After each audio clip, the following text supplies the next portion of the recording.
Percentage identification, কোন শব্দ কোন পার্সেন্টেজ, যদি এটা আমার জানা থাকে তাহলে আমি অনেক প্রশ্নের উত্তর সহজভাবে নিজের মতো করে খুঁজে বের করতে পারবো অথবা আমি উত্তর দিতে পারবো।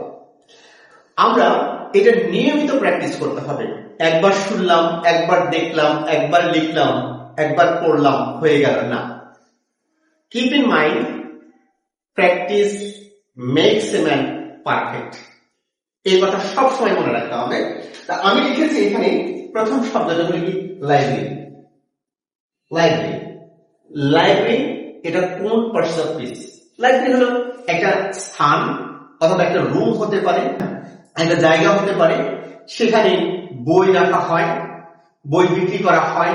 তাহলে লাইব্রেরি অবশ্যই এটা হলো কি নাউন, এটা নাউন। লাইব্রেরিটা হলো কি নাউন। আর বুক, এরপরে বুকশেলফ।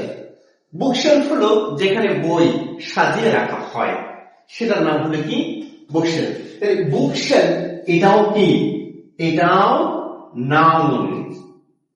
তারপরে আসে নেইবারহুড। নেইবারহুড এটা হুড শব্দের শেষে যদি এইচ ডাবল ও ডি থাকে, হুড থাকে, তাহলে সেটা আমরা নাউন বলে জানি। এরপরে আসি বায়োগ্রাফি, অর্থাৎ কারো জীবনী, মানে বায়োগ্রাফি, এটাও হলো নাউন। বায়োগ্রাফি এটাও নাউন। এরপরে আমরা যে অ্যাডজেক্টিভ কিভাবে আইডেন্টিফাই করতে হয় আমরা জেনেছি এবং কি দেখেছি। এখন সহজে আমরা এটা মিল করে নিব যে আসলে অ্যাডজেক্টিভটা কি। যেমন এখানে ওয়ান্ডারফুল শব্দের শেষে যদি FUL থাকে তাহলে সেটা ডেফিনেটলি হলো অ্যাডজেক্টিভ, তাহলে এটা হলো অ্যাডজেক্টিভ।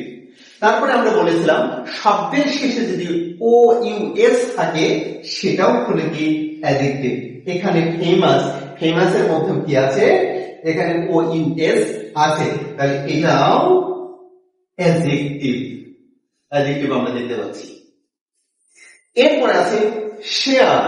এই শেয়ার শব্দের অর্থটা হলো কারোর সাথে কোনো কিছু ভাগ করা, কারো কথা কারো কাছে বলা, অর্থাৎ অনুভূতি শেয়ার করা। তাহলে যেহেতু এটা করা শব্দ বোঝাচ্ছে, অর্থাৎ কাজ জাতীয় কোনো কিছু বোঝাচ্ছে, সেই জন্য এটা অবশ্যই কি হবে, ভার্ব হবে। শুধু জানলেই হবে না, শুধু পড়লেই হবে না, শুধু শিখলেই হবে না, জানলে জানার মতো জানতে হবে। নিজের দক্ষতার প্রমাণ দাও জাগরণের মঞ্চে।